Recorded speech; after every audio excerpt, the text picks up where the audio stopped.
అరే ఈ పండు అక్కడెవరు పడేశారు? అది మామగారు పడిపోయి ఉంటుంది అంతే. సరే సరే. గుడ్ మార్నింగ్ అమ్మా.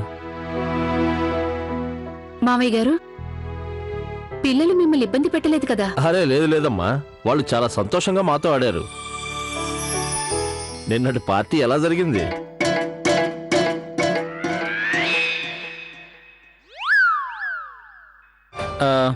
అది నాన్నగారు నిన్న పార్టీలో బాగా ఎంజాయ్ చేశాం. అలాగా? మావయ్య గారు, ఇదే నేను చూసిన బెస్ట్ పార్టీ. అవును మామయ్య గారు, భోజనాలు కూడా చాలా బాగున్నాయి. అవును మామయ్య గారు, ఏర్పాట్లని చాలా బాగా చేశారు. సిటీలోని వీఐపీలు అందరూ కూడా వచ్చారు. అరే వా, దీన్ని బట్టే అర్థమవుతుంది మీరు పార్టీలో బాగా ఎంజాయ్ చేసినట్టున్నారు కదా? అవును మావయ్య గారు, అంతేకాదు పెద్ద బావ గారు కూడా చాలా ఎంజాయ్ చేశారు. అవునా? ఉమేష్ కూడానా? అరే వా, అందుకేనా వాడి మొహం ఇంత కళగా వెలిగిపోతుంది. ఏం ఉమేష్, ఎలా ఎంజాయ్ చేసావో చెప్పు. అది నాన్నగారు అది నాన్నగారు అన్నయ్య అయితే చాలా ఇక వదిలేయండి, పార్టీ మాటలు చాలిక. ముందు టిఫిన్ చేయండి. తినండి తినండి. సిమ్రన్ ఎక్కడుంది? అత్తయ్య గారు, నేను ఇక్కడున్నాను.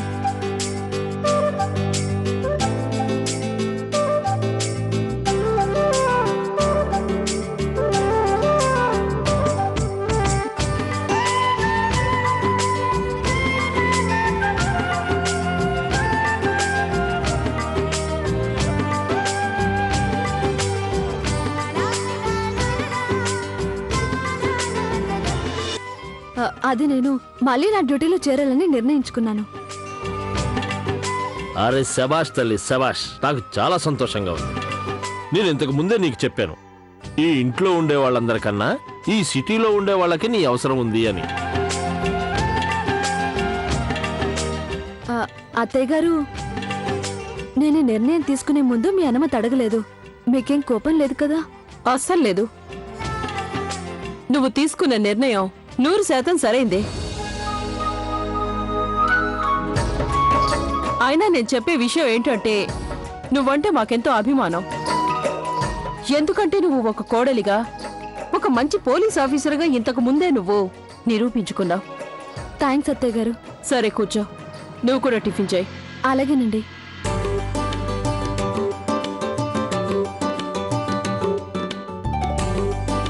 నువ్వు యూనిఫామ్ లో చాలా బాగున్నావు. నేను ఈ విషయంలో ముందుగా మీ ఇద్దరికి థ్యాంక్స్ చెప్పాలి. ఎందుకంటే మీ ఇద్దరే నాకు గుర్తు చేశారు నాకు ఈ డ్యూటీ ఎంత ముఖ్యమో అని. Thanks lovely. ఈ విషయం గురించి నేను లవ్లీతో తర్వాత మాట్లాడాలి. అలాగే పంతులు గారు, ఎల్లుండి ఇక నేనుంటాను. ప్రణామాలు. అక్క, పంతులు గారిని ఎందుకు రమ్మన్నా? అదేంటంటే ఎల్లుండి బబ్లీ పుట్టినరోజు కదా, అందుకని ఇంట్లో చిన్న పూజ పెట్టాం. బబ్లీ పుట్టినరోజా? అంటే ఇంట్లో మరో పార్టీ? లేదు లేదు, ఇంట్లో పార్టీలు గిట్టీలు లాంటివేమీ ఉండవు. చిన్న పూజ చేస్తాం, ఆ తర్వాత ఇంట్లో అందరం కలిసి భోజనం చేస్తాం, అంతే. కానీ అక్క, ఇదేం పద్ధతి? పిల్లల సంతోషం కోసం వాళ్ళ బర్త్డే చేయాలి కదా? లేదు లవ్లీ, మన ఇంట్లో ఎన్నో సంవత్సరాలుగా ఇలాగే జరుగుతోంది. ఇందులో ఎలాంటి మార్పు ఉండదు. ఎక్కువలో ఎక్కువ మనం దాన ధర్మాలు చేయొచ్చు, కులదేవత పూజ చేయొచ్చు, లేదంటే హోమం. కానీ పార్టీ లాంటిది ఈ ఇంట్లో జరగదు లవ్లీ. సరే అయితే, నాకింకా బోలెడని పనులున్నాయి, అవి చేసుకోవాలి. పాపం లక్కీ ఇంతవరకు తన స్థితి నుంచి బయటికే రాలేదు. ఎప్పుడు చూసినా మొహం ముడుచుకొని కూర్చుంటున్నాడు. కనీసం ఇంట్లో బర్త్డే పార్టీ జరిగినా వాడు డిప్రెషన్ నుంచి బయటపడేవాడేమో. కానీ లవ్లీ, నువ్వు ఈ పని ఎలా చేస్తావు? ఆ అత్తగారిని ఎలా ఒప్పిస్తావు నువ్వు? ఒక పని చేస్తాను, వెళ్ళి అక్కలతో మాట్లాడతాను. వాళ్ళు కోరుకునేది కూడా లక్కీ బాధ దూరం కావాలనేగా.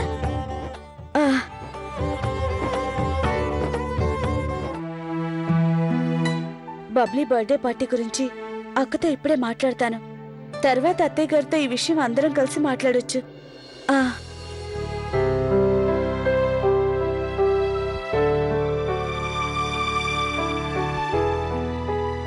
అక్క ఆ, లక్కీ మళ్ళీ మామూలు పిల్లల్లా ఆడాలి పాడాలి అంతేకాదు నార్మల్ గా బిహేవ్ చేయాలి. ఏమంటారు ఆ ఎవరు కాదన్నారు? అక్క? నా దగ్గర చాలా మంచి ప్లాన్ ఉంది. దాంతో మన లక్కీ డిప్రెషన్ నుంచి బయటపడటమే కాదు, అది కాక మిగతా పిల్లల్లా బాగా ఎంజాయ్ చేస్తాడు. నిజమా? ఆ అయితే ఖచ్చితంగా వింటాను. కానీ నా భయం ఏంటంటే నువ్వు ఇంట్లో ఏ కొత్త పని చేసినా ఇంట్లో అంతా గందరగోళం జరిగిపోతుంది. అక్క అలాంటిదేం లేదు, నన్ను నమ్మండి అక్క. మనం అత్తయ్య గారి దగ్గరికి వెళ్లి మనం గనక ఆవిడతో మాట్లాడి బబ్లీ బర్త్డే పార్టీకి పర్మిషన్ తీసుకుంటే మిగతా పిల్లలందరూ సంతోషిస్తారు, ముఖ్యంగా మన లక్కీ. పార్టీయా? వద్దొద్దు.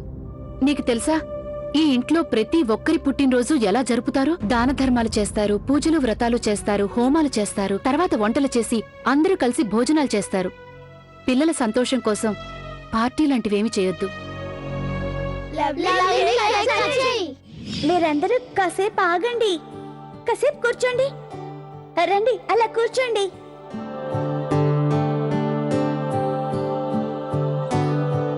అమ్మా చూసావా, అమ్మా నాన్న ఇంకా రాలేదు. బహుశా ఏదైనా ముఖ్యమైన పనిలో పడుంటారు, వచ్చేస్తారులే. ఆలోపు మనమందరం కేక్ కట్ చేద్దాం. రండి పాపలు, కట్ చేయి తల్లి. కాసేపు ఆగుదామాయమ్మా. లేదు బంగారు తల్లి, ఈ పిల్లలందరూ ఇళ్లకు వెళ్ళాలి కదా, ఆలస్యం అయిపోయింది, అందుకే త్వరగా కట్ చేయి.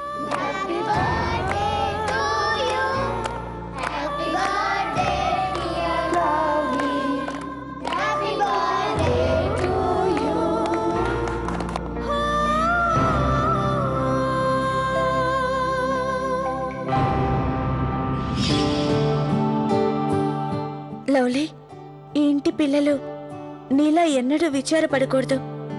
నీ చిన్నతనంలో నువ్వు విచారపడినట్టుగా ఏది ఏమైనా కాని నేను ఇంట్లో అందరికీ నచ్చ చెప్తాను, బర్త్డే పార్టీ చేసుకోవడం తప్పు కాదు అని. అక్క ఒక్క నిమిషం లవ్లీ. ఒకవేళ మళ్ళీ నువ్వు ఆ పార్టీ గురించి మాట్లాడేదైతే ఆపేసేయ్. అసలు ఈ పార్టీకి నీకు అర్థమయ్యే ఉంటుంది, మన కుటుంబానికి అవకాశం దొరికినా పార్టీలు పెట్టేలాంటిది కాదని.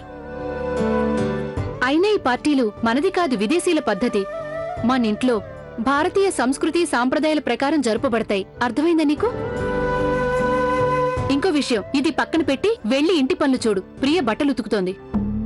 నీ అక్కుంది అచ్చం అత్తయ్య గారిలాగే మాట్లాడుతుంది. ఏమన్నా అన్నావా నువ్వు? లేదు. అయితే వెళ్ళు. ఆ ఈ లవ్లీ ఉందే కాస్త ఎక్కువగానే ఆలోచిస్తుంది.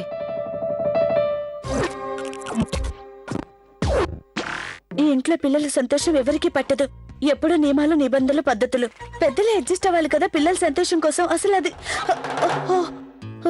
సారీ అక్క. సారీ అక్క, మీరింకా పోలీస్ స్టేషన్ కి వెళ్ళలేదా? అది లవ్లీ, నేను కొన్ని పాత కేసు ఫైళ్లను చూస్తున్నాను. నేను ఆఫీస్ కి సెలవు పెట్టక ముందు హ్యాండిల్ చేసినవి. అవునా? అక్క, మిమ్మల్ని ఒక మాట అడగనా? పిల్లల పుట్టినరోజు నాడు వాళ్ళ కోసం బర్త్డే పార్టీ చేయడం మీకు ఇష్టమేనా? అంటే నా ఉద్దేశం పిల్లల సంతోషం కోసం.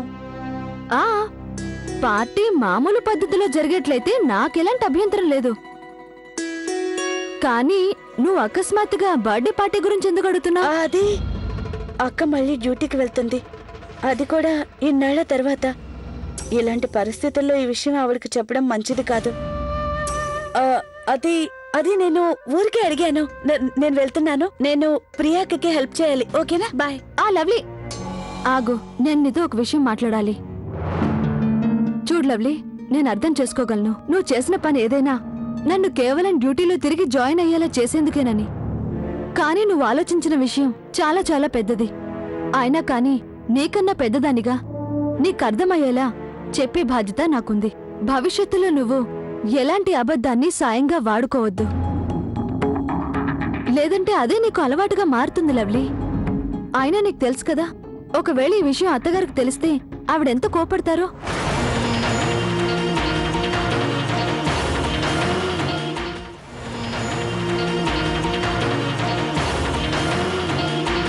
అది ఈ విషయం గురించి అత్తగారికి తెలుసా? లేదు, అత్తయ్య గారికి ఏమేం తెలుసో నాకైతే అస్సలు తెలీదు.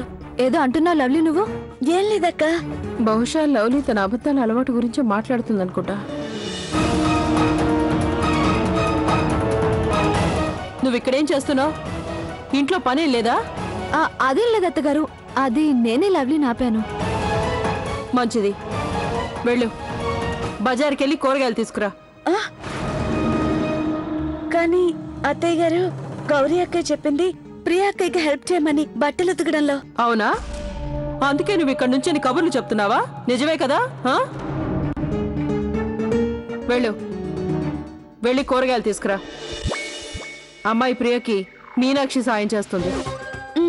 ఇంకో విషయం, గౌరీ దగ్గర నుంచి సంచి తీసుకోవడం మర్చిపోకు, అర్థమైందా? కూరగాయలు. అత్తయ్య గారు, నేను వెళ్ళనా?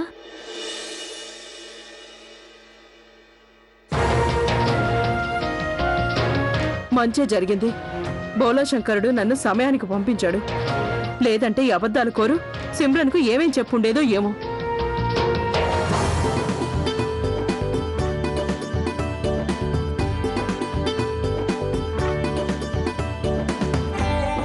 ఏంటి సంగతి లవ్లీ, ఏదో కంగారు పడుతున్నట్టున్నావు?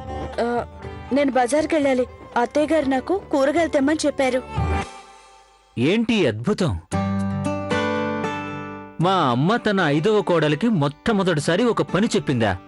Not bad. కార్తీక్, నేను నీకు ఒక విషయం చెప్పాలి. త్వరగా చెప్పు. నిన్న నువ్వు చాలా క్యూట్ గా ఉన్నావు, చాలా క్యూట్ గా. ఏ నేనేమైనా చేశానా? డ్రింక్ చేశాక నువ్వు టోటల్ ఓవర్ రొమాంటిక్ అయ్యావు. ఏం మాట్లాడావో తెలుసా? నేను నీతో ఒక ముఖ్యమైన విషయం మాట్లాడాలి. I love you, I love you. అబద్ధాల కోరు, నేను ఎప్పటికీ అలా చేయను. నమ్మకపోతే నీ ఇష్టం. అయినా కార్తీక్, ప్రతిరోజు నువ్వు ఇలాగే తాగేసి ఇలా రొమాంటిక్ గా ఐ లవ్ యూ చెప్తే గనక నేనిక ఆకాశంలో ఎగిరిపోతూ ఉంటాను. దానికి తాగడం ఎందుకు? నేనెప్పుడు రొమాంటిక్ గానే ఉంటాను లవ్లీ. అవునా? చూస్తావా? I love you, I love you. అవునా?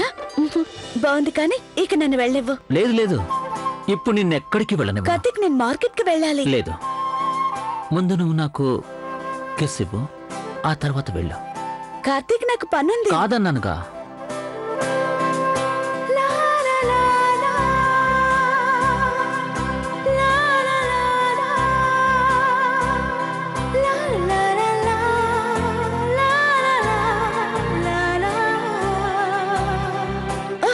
కూరగాయల వాడు.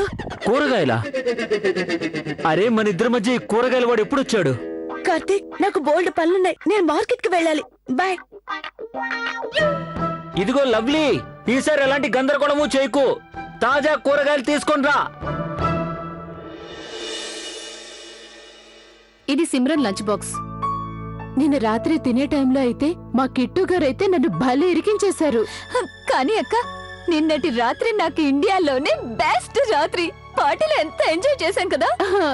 అది నిజమే ప్రియా, నేను కూడా చాలా ఆనందించాను. అక్క, మీరు వెళ్తున్నారా? నిన్ను చూడక నేనుండలేను, నిన్ను చూడక. ప్రియా, కానీ పార్టీలో మనం బాగా ఎంజాయ్ చేసాం కదా. అవునా? మాకు తెలిసిందిలే, పార్టీలో ఏదో ఘనకార్యం జరిగిందని. చెప్పండి చెప్పండి చెప్పండి. చూడండి, 2 నిమిషాలు మీ పనులన్నీ పక్కన పెట్టి పార్టీలో జరిగిందంటే వివరంగా చెప్పండి. చూడండి పిల్లలు, ఇంతకు ముందు నేను ఎక్కువగా అడగలేకపోయాను, ఎందుకంటే అక్కడ మీ అత్తగారు ఉన్నారు కాబట్టి. కానీ ఇప్పుడు ప్రియా ఇలా తిప్పి తిప్పి మాట్లాడిన దాన్ని బట్టి చూస్తే, ఇక నా సుపుత్రుల వాలకం చూస్తే ఏదో ఒకటి జరిగే ఉంటుంది అనిపిస్తుంది. ఇందులో ఎటువంటి అనుమానం లేదు కదా.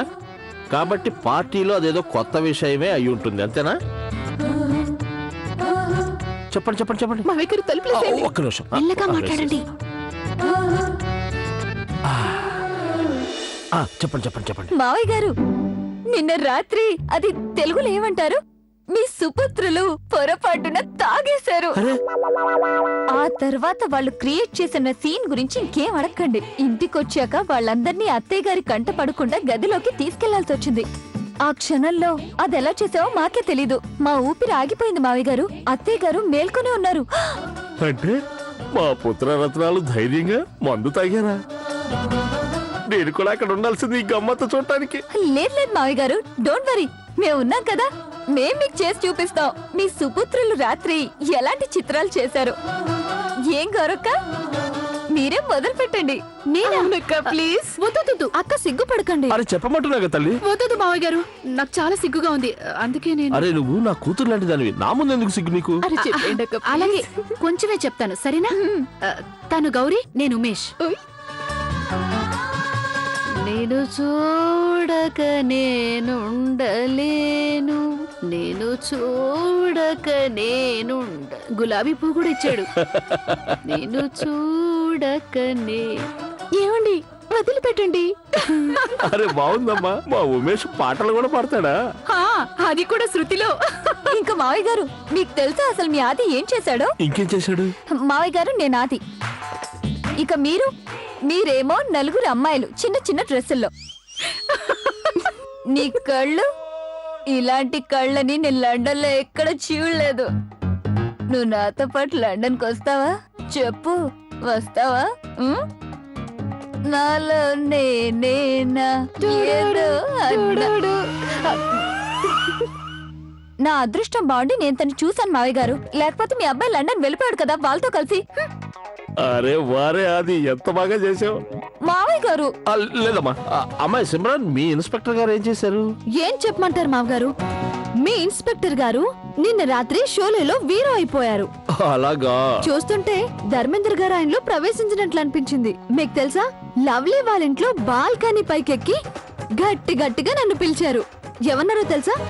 సిమ్మి, నీ ప్రేమ కోసం నేను నీ చుట్టూ తిరుగుతూనే ఉంటాను అన్నారు. మామగారు, అతన్ని పైనుంచి కిందకి నేను ఎలా తీసుకొచ్చానో అది నాకు మాత్రమే తెలుసు. అందరూ చూస్తున్నారు. ఇంకా మావయ్య గారు, వీళ్ళందరికంటే కూడా బాగా ఎంజాయ్ చేసింది మా కిట్టు గారే. వాడేం ఘనకార్యం చేశాడు? ఆయన పార్టీలో అక్కడికొచ్చిన నాయకులందరినీ ఒకటి చేసి ఉపన్యాసం ఇచ్చారు. లడ్డు మీద. లడ్డు గురించి వాడు నా దగ్గర నేర్చుకున్నాడమ్మా. ఆ తర్వాత ఇంటికొచ్చి మా గదిలో నాకు ఏమని ఉపన్యాసం ఇచ్చారు తెలుసా? అసలు పిల్లల్ని ఎలా పెంచాలి అని. అది చాలా బాగుందమ్మా. నా సుపుత్రులు ఎంతటి గనులా? బయట మనకు కనిపించేది వేరు, లోపల వాళ్ళ తీరు వేరు కదా? అసలు